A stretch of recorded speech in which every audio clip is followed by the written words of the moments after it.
Welcome back, 123. Today we have section 6. I'm going to try to do 1 to 6 and then do another one with 7 to 11. This section covers ratios, proportions, are these next. We have 6 and 7, and real life application of each. Number 1 is up on your screen. I'll be using the tablet today, not the camera. And I want to call attention to this one. There is a difference between debt and deficit. Deficit occurs when our expenses exceed our revenues. Debt is the money that one owes. I agree with all of that. This I have into the accounting department to explain. While a deficit can happen over several years, I believe that becomes debt. I'm having them to explain to me why that would not be debt instead of deficit. But just so you know, for your homework, this is considered true. Okay. Moving on to the next one.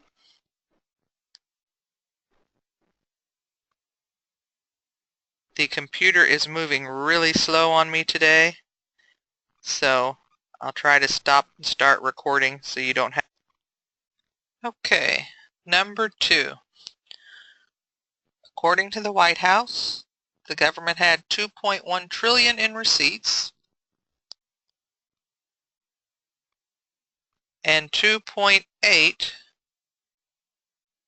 in outlays. This means this is what they spent.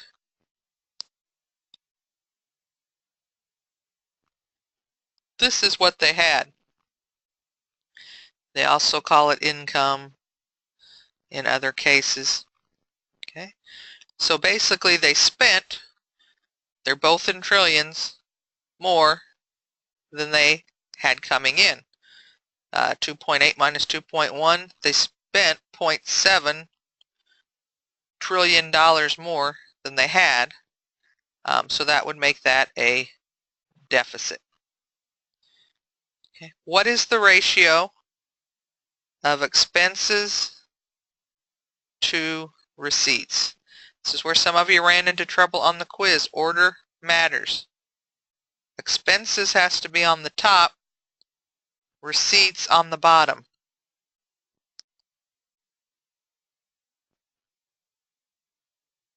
So our expenses were the 2.8 trillion.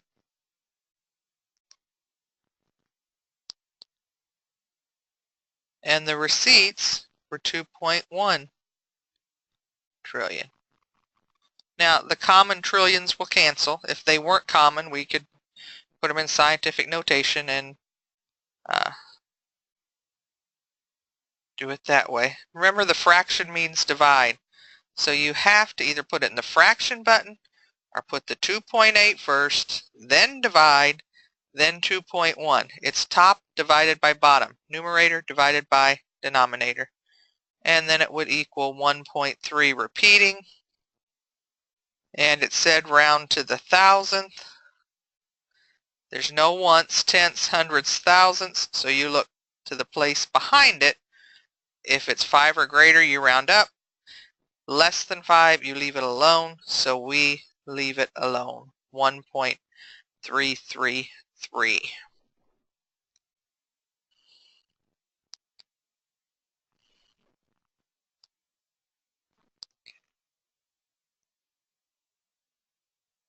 Section 2. The U.S. per capita income for 2013, per capita meaning that's how much per person, was $53,143. If the average person operated like the government, how much more would they have spent in 2013? So we call this a what-if problem. We know one of the ratios. We may know both values of the other one, or we may just know one, But if we don't know it, we know it, we're going to pretend and leave it blank. So always set up your template. Don't start doing anything with numbers, set it up. And then what are we doing? We're looking at the U.S., how they do things, and we're looking at an individual person. Okay?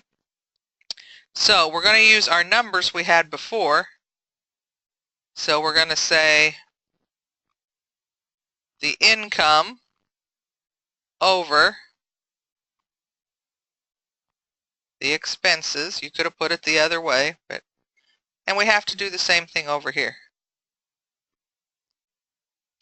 So the one we know is right up here that we're using, that they gave us.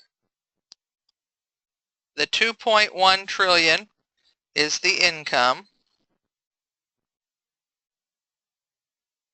and the 2.8 trillion is what they spent. Now, I didn't put the zeros or scientific notation because I knew they were going to cancel right there. Common factors, numerator to denominator. Then they told us the income for the average person or per capita is 3143. This is what the government spent. What would the person have spent if they had the same ratio? So we're looking for this. Don't have to use formal algebra, but you can if you know the x there.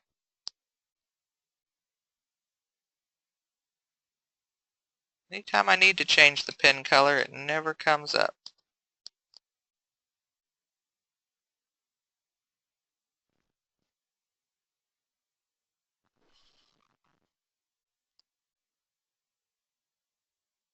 Okay, now we go to cross multiplying. To do it informally and easiest in your calculator, look for the diagonal without a variable and multiply. So we're going to do 2.8 times 53,143.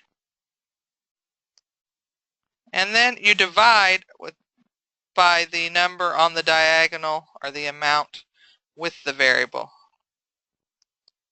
That applies that proportion, that ratio, to the income here and will give us the amount. So we do that and it comes out to be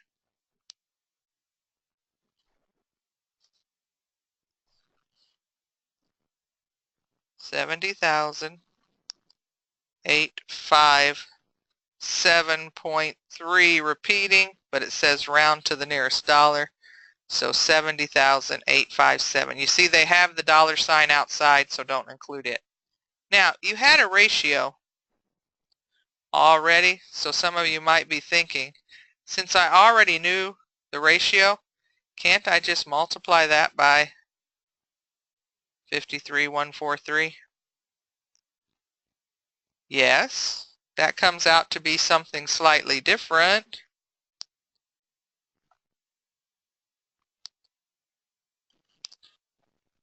That comes out to be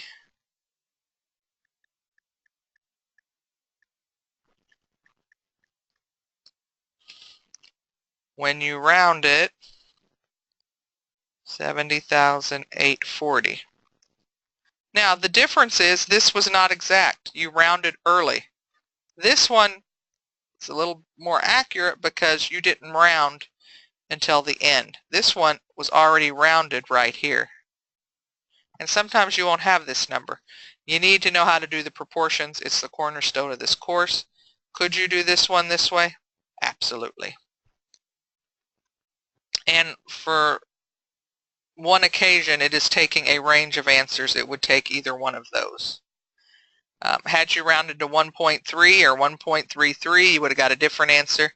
That's why the proportion way is more accurate. Okay, as your screen will show you, I have now switched. I do have a printout of the homework. My computer was running so slow. It was taking me 5 minutes in between questions to go from one to the other. So we were already done A. We found the debt per capita, which, remember, that means debt per capita. and the fraction bar means to divide. That was how we came up with the 4388.8.75.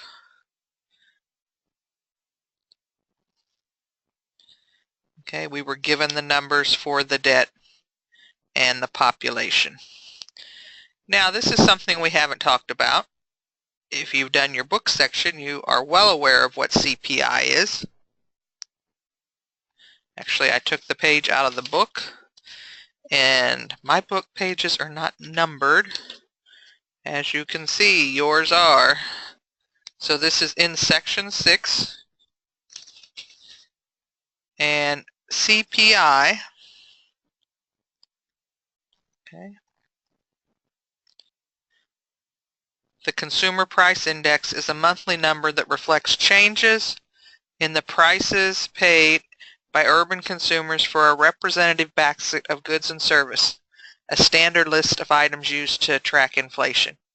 So what it does, they started measuring how much do these goods and services cost year by year to see if prices went up, which is inflation, stayed the same, no change, or went down, deflation. Okay. It is not, like they said, an actual basket of goods. It's what they selected to do the survey on to find out the changes from years to year. Most of the time, there's inflation. Sometimes certain items don't follow the Consumer Price Index because it's an average. Something new like technology, TVs have gotten much, much, much cheaper. The first plasma TV was a little small rectangle, and those were $10,000 or more when the technology came out. Now you see 54-inch TVs for, $200 and some. So not everything will follow the CPI. But what it's used, if the average price, then you can think about what did things cost in a certain year, or what might they cost if we go forward, backward, based on using how much inflation or deflation happened. Okay, so once again, we'll be using proportions. Now, you cannot do this without the CPI table, and that's where a lot of people get confused. They don't know where to get the numbers. And on this same page, you can look it up on the internet, but we want to use this one because of the way things are rounded, so we get the same answers. Okay, this is from 1976. Okay, all the way up to, this only goes to 2015. There'd be one for 16 now. It shows what that goods and services would have cost. And if you look, 1981, or not 81, where is it? 1983. They call that being $100 when it was 100. But we don't round when we do our calculations. Okay? So if we go now to this question, again, it's going to be setting up a template. What do we know in our proportion and what don't we know? Templates and labeling are key. Use the CPI from your text to compute what this value would have been in 1992. Talking about this value right here, and we came between questions, so we have to look back at the question, and we calculated the debt per capita, and there's the year 2010. Okay, so the year that we know, and I just put my years up here, is 2010. They want to say what would it be in 1992. And with all these CPIs, you're going to have an actual value, something given, at least one. And then we have the Consumer Price Index for that year. If you set it up like this, you'll find it's much easier. Don't do anything with numbers. Set up your template, fill in the blanks, and then find the unknown. So what we're trying to find is what would the actual value be in 1992 dollars.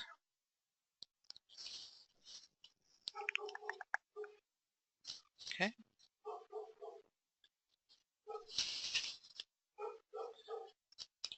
So we're looking for this one right here. This is what they want to find out. the CPI in 92, so you have to go to the chart, look for 1992, and it's 140.3. I don't, if there's zeros on the end, they don't change anything. Now, what was our value in 2010? Don't round until the end, so I put them all there. And then my CPI in 2010. Go to the sheet, 218.056. Okay. Now, this is where we're solving for that unknown. What is our quick shortcut here? Multiply the diagonal without a variable. That's your first step. I also don't have my calculator today. So I'm going to multiply 43888.75 times 140.3, and then I usually just hit equals. But I don't stop. I do divide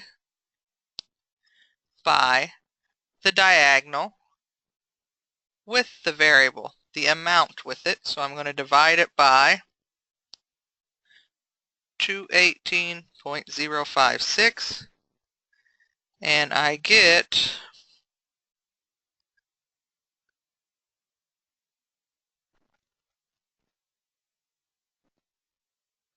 and it said round to the nearest cent, so that's the hundredths place. We look behind it, it's 5 or greater.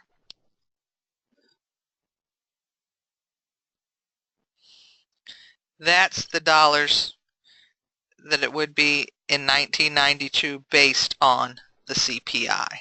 Okay. Once you get the hang of these CPI, to me they're the fun ones. The whole key is making the templates.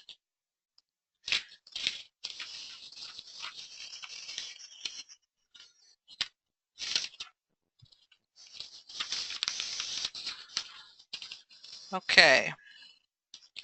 Comes one about pizza. A Domino's pizza cost $4.99 in 1980. What would be the cost? There's our question. We're looking for the actual value in 1979 dollars. Does not matter which year you put first. Remember, you can write it correct in 8 different ways. Okay, but it's good to have one set way to make your template. Now, what do I always do? I do the actual values, CPI, actual values, CPI. Nothing wrong if you put the other two on there, but it's got to be both CPIs on top, both actual values on bottom. 1979 could have been first. You could actually put the years here and actual value and CPI here.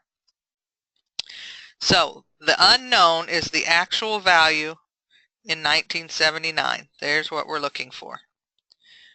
What do we know in 1980? A pizza cost $4.99.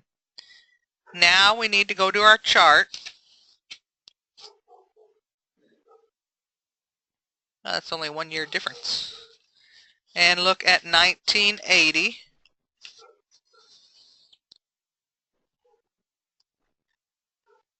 The CPI is 82.4.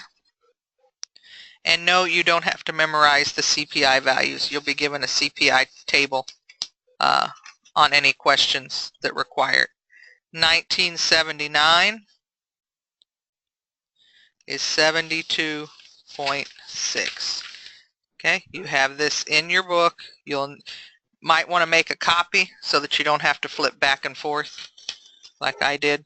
Okay, so then we have to do our multiply by the diagonal without missing information, or I say the variable if you put in an X, and second, divide by the amount on the diagonal with the variable. So 4.99 times 72.6 and divide all that by 82.4.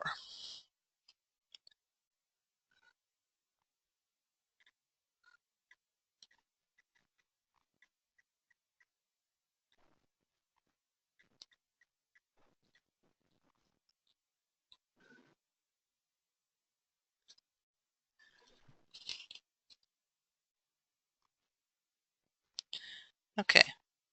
It says express to the nearest cent, so we need to go one extra place to the thousandth. This is 5 or greater, so it's going to make this a 10, and it'll be $4.40. Okay.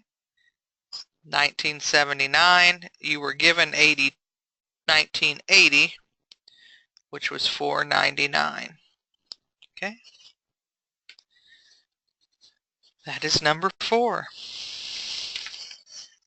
Number 5. In 1976, a certain model of car cost $5,000. What would be the cost, the actual value, in 2006 dollars? Round to the nearest cent. 1976 and 2006. Actual values, CPI. So the one we know is 1976 is the car cost $5,000. My first car was a 1976 Chevy Chevette. And 2006 is our unknown, or you can make it a variable. Now we need our CPI. For 1976, 56.9. 2006, saw it there somewhere, 201.6.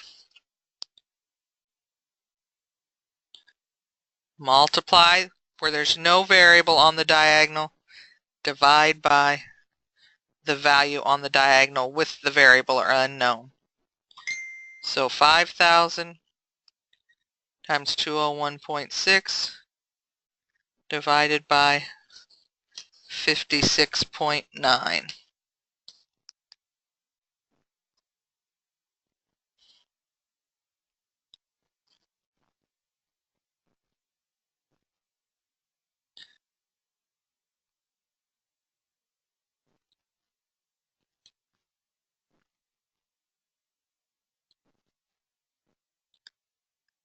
And in 2006, the expected value, if it kept up with inflation, was $17,715.29.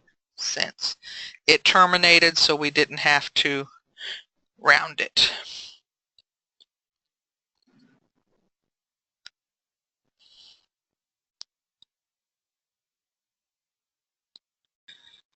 Okay, section 6, number 6.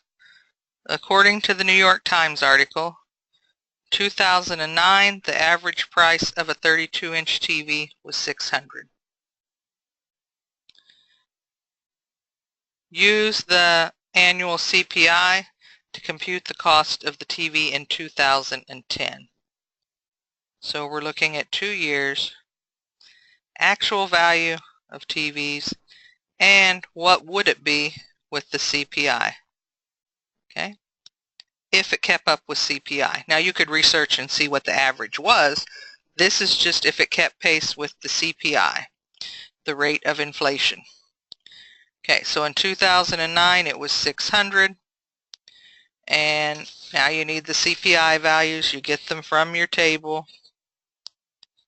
2009 is 214.537, and we're going to need 2010, which is 218.056.